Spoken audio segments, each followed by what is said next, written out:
হঠাৎ করে রাত 2টা বাজে এক্স গার্লফ্রেন্ড ফোন দিয়া কয়, জানগো আমি তোমারে সারা বাঁচবো না।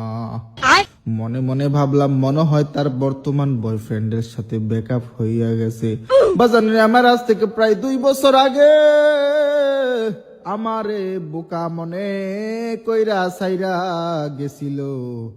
তাই আমিও এখন প্রতিশোধ নেওয়ার উদ্দেশ্যে বোকা সাইজা উত্তর দিলাম, জানগো কি হয়েছে তোমার বলো না আমায়, তোমার কিছু হয়ে গেলে আমিও বাঁচবো না।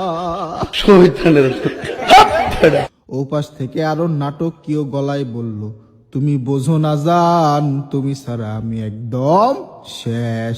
তোমার সাথে কথা না বললে আমার দিন কাটে না।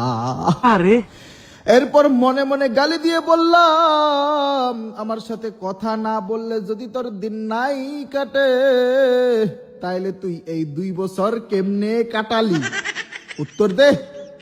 মনে মনে নিজেই প্রশ্ন করলাম। তারপর আমি তখন হিরো সাইজা তারে বললাম, বলো না জান আমি তোমার জন্য এখন কি করতে পারি। সে আমায় বলল, জান তুমি এখনই আমার বাসায় আসো, কারণ আজকে বাসায় কেউ নাই। মনে মনে আমার একটু সন্দেহ হলো, না জানি আমায় বাসায় নিয়ে কিসের মধ্যে ফাঁসাইয়া দেয়।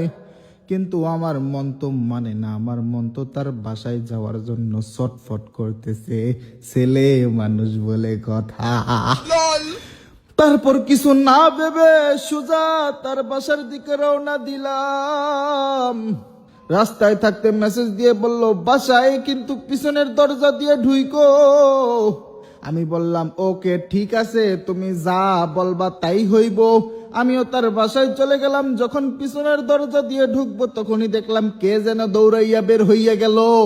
কে যেন দৌড়াইয়া বের হইয়া গেল। আমি ভাবলাম হয়তো ভুল দেখছি রাতের বেলা। কিছু না ভেবে এক্সের রুমের মধ্যে ঢুইকা গেলাম। রুমে ঢুকে দেখলাম এক্স জানি আমার কার সাথে মেসেজে কথা কয়।